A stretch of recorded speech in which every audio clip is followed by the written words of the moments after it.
तो कैसे हो आप लोग। और हम आज थोड़ा सा इंटरेस्टिंग लेके आए हैं। इंटरेस्टिंग कैसे कि अभी अपने जुजुत्सु काइसन मॉड्यूल का वैसे तो ऑफिशियली नहीं आया है उसके मांगे के अगला चैप्टर 17, बट स्पॉयलर्स अलर्ट।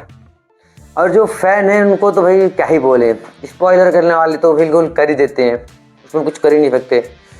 तो हम देखते हैं कि जो लास्ट फाइट थी चैप्टर 16 में अपने महाराजा के और किंग डाबुरा की, उन दोनों की फाइट हो ही रही थी। और हमें इस चैप्टर में फाइट दिखाई गई है मारुकी और सुरुगी की, जो फाइट हम देख रहे थे। और मोस्ट ऑफ दी पूरी फाइट इसमें हमको सुरुगी और मारुकी की फाइट दिखाई जाएगी।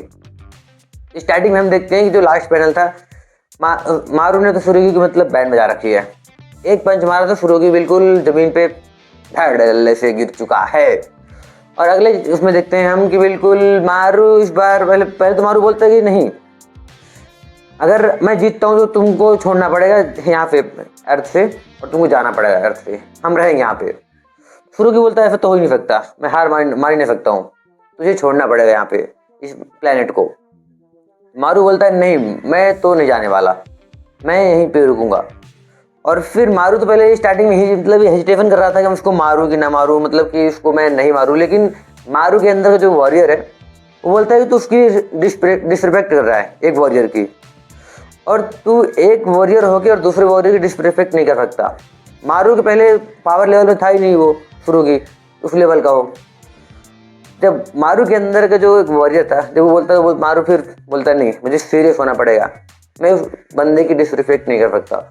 और भाई साहब मारू ने ऐसा धोया उसको सुरुगी को, बोलते नहीं जैसे धोबी धोता है कपड़े को, धड़ल्ले से धड़ल, मतलब कि गांड फाड़ धोया है मारू ने सुरुगी को। और यहाँ पे हम देखते हैं कि सुरुगी की ऐसी हालत हो चुकी है ना कि सुरुगी की हिम्मत बिल्कुल भी नहीं है। और मारू बोलता है कि हार मान जा, तू हार मान जा, तू हार चुका है, अब तू लड़ नहीं सकता।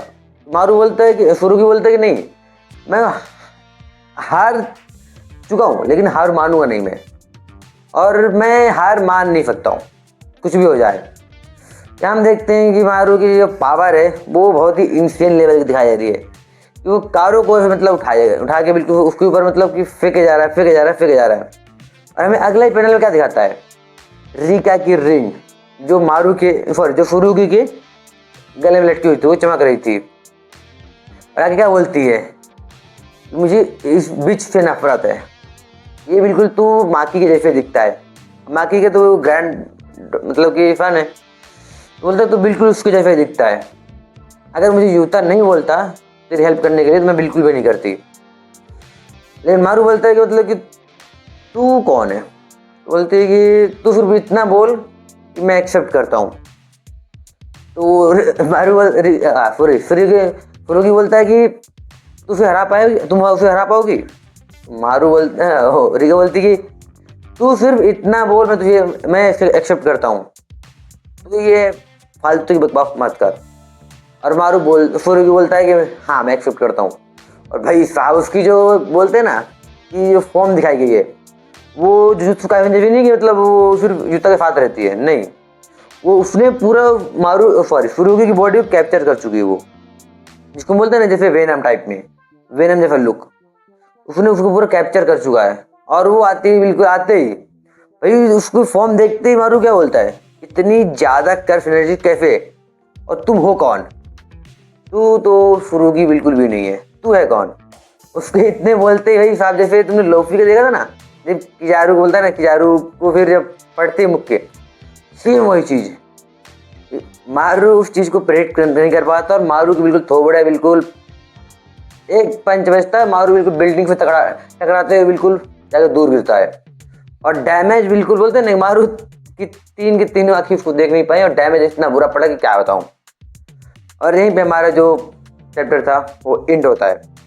और इसका अगला चैप्टर स्पॉयलर्स जब भी आएंगे कवर करेंगे हम, चैप्टर 18, ये तो 17 था।